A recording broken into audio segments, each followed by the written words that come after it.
Hi guys, so today I'm channeling my old Best Buy installer days with a car alarm installation on my 2021 Z650.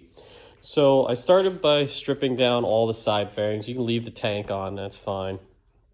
And a lot of the wiring's all in like one spot, which makes it super easy. So I'll kind of walk you through how all this went in. So I bent a bracket out of the way in here and kind of was able to massage the brain of this alarm in here. And I don't ever plan to ride the bike in the rain or ever really let it get wet, to be honest. So I'm okay with using a standard car alarm. I had that laying around the house. I figured why not slap it on. This is a $0 project for me. But Viper does make the 3121, I believe, which is a power sports specific alarm, but the install would be, roughly the same. While we're on this side of the bike, I'll kind of show you some other items. I usually add a tilt sensor. This is a tilt sensor, old school. This is a little droplet of mercury with a set of contacts. So if anybody stands the bike up, it'll set the alarm off. Nowadays, those are ball bearings, so they're a little more safe. The hardest part about this alarm is really just the turn signals, I guess you'd call them. Integration. Normally, you're integrating with parking lights, but bikes don't really have those. You could integrate with the brake light, but it's just the brake and the license plate light that would come on. You wouldn't have any front indication. So you need to connect up to the parking lights, or the turn signals.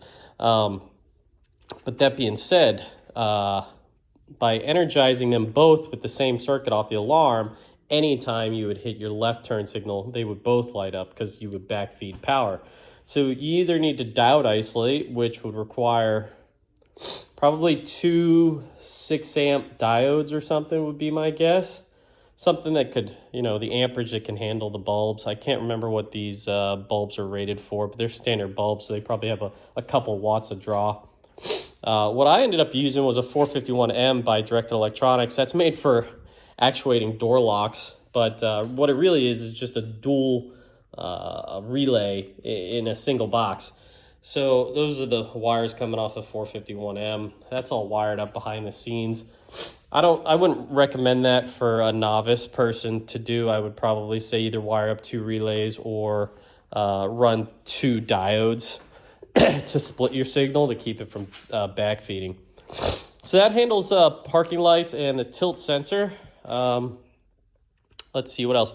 The kickstand has a signal that will work for us. That can be found, let's see, right here on this module.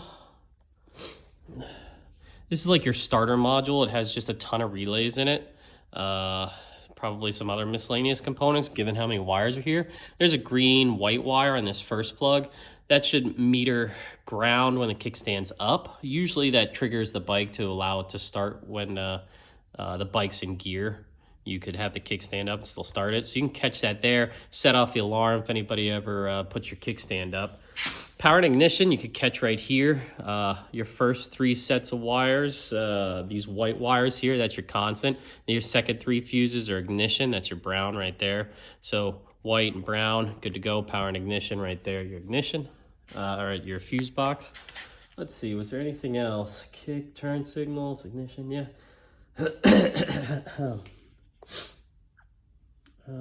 Valet, the siren, let's talk about the siren and the antenna and the valet. So I did end up running the valet to an accessible location along with the antenna. Those are both back in the tail here.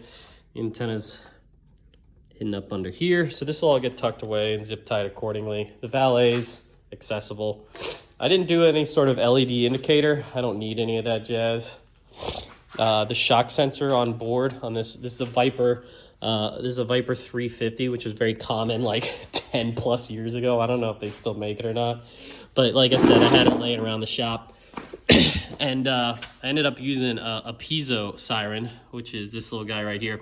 Tiny little siren. I've used them in the past. Super high frequency. They're usually designed for interior, like dashboard applications to keep somebody from hot wiring the vehicle. It's just so loud, it's in your face about it type idea, but they work great on bikes because they're nice and small. So So you could really stuff that anywhere. I was also thinking like right in here in front of the starter motor would have been a good option too, but anything I could tuck it out of the way works best for me. So I think that's it. Really, power ignition. Ground is on that side of the bike too, and I just used the factory ground point.